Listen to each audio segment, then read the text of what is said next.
Hi, this is Professor Joseph Hui. Today I'm making a report on electric vehicle, particularly 3 cars that is currently being sold in the United States. On my left-hand side is my Tesla that I drive to work every day. Whereas on my right-hand side, you see the Nissan Leaf that my wife drives every day.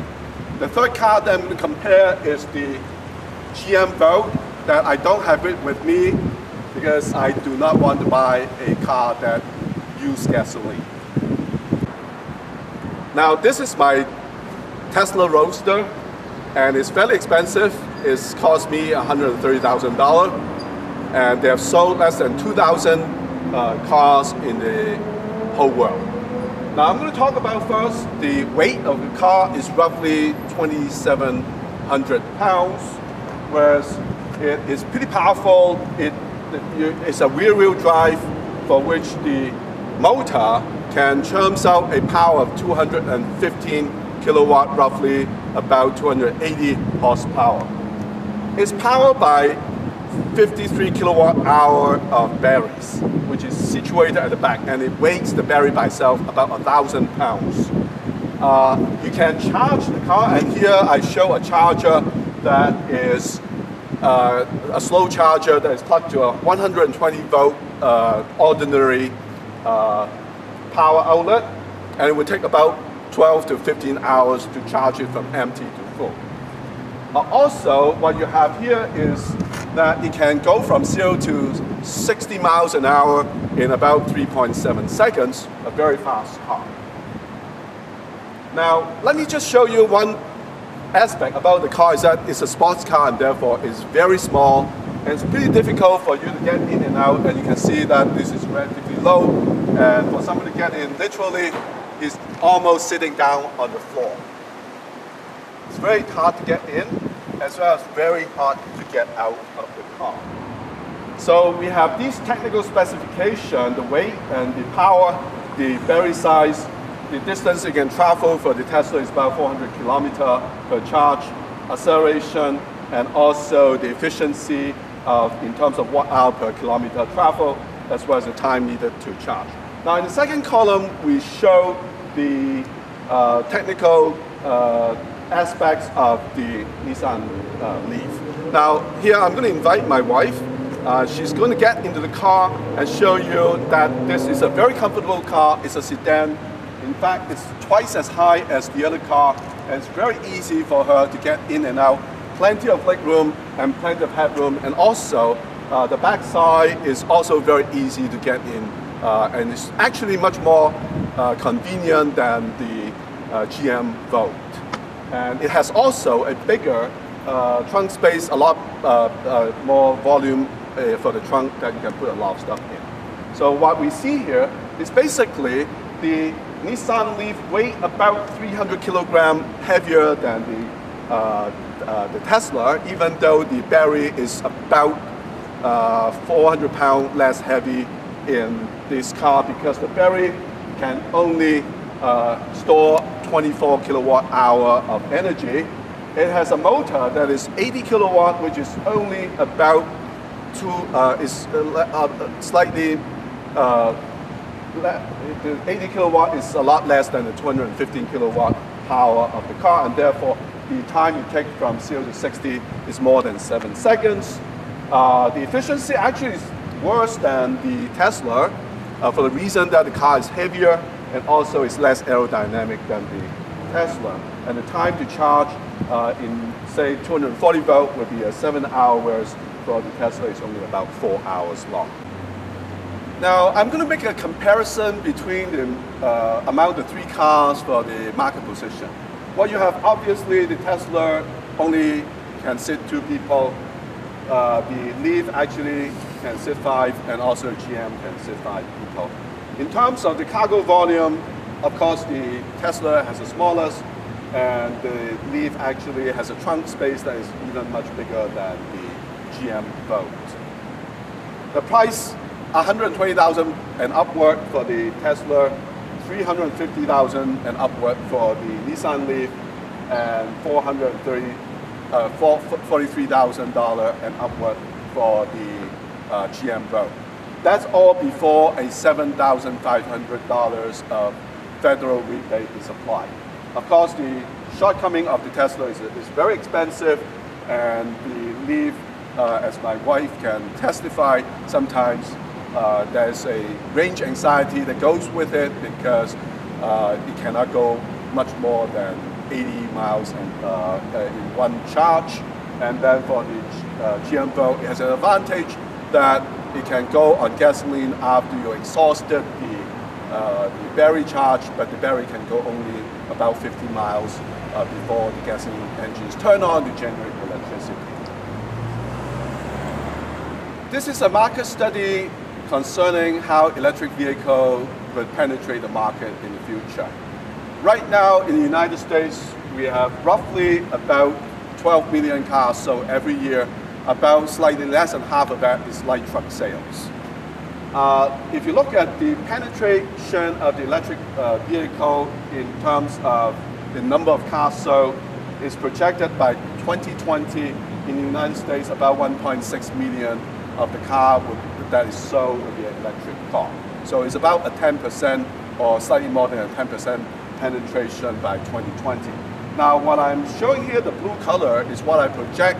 One of my inventions, the Monarch solar electric van will be sold, and we project that it's going to take up a small part of the electric van market.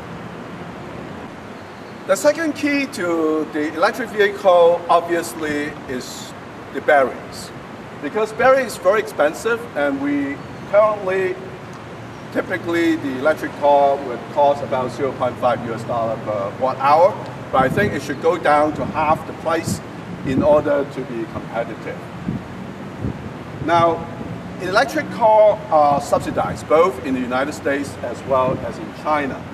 In the United States, the battery is subsidized for the first 5 kilowatt hour at a rate of $2,500. So it's a pretty good subsidy.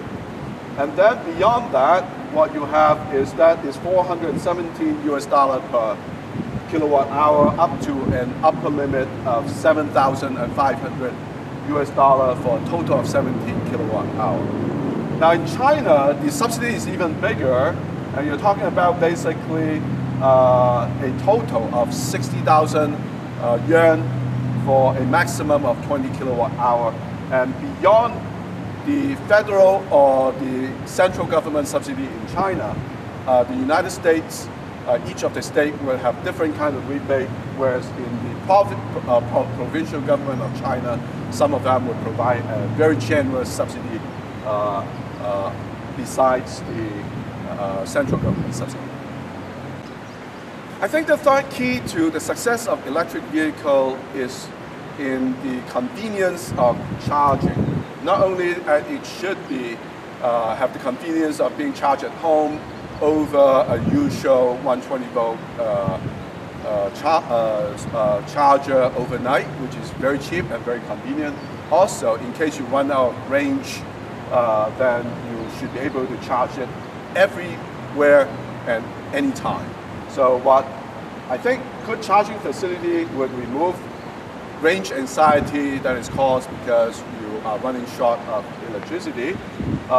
It's also important that if charging station is ubiquitous, then you can reduce the battery size and therefore also not only the weight but also the cost it would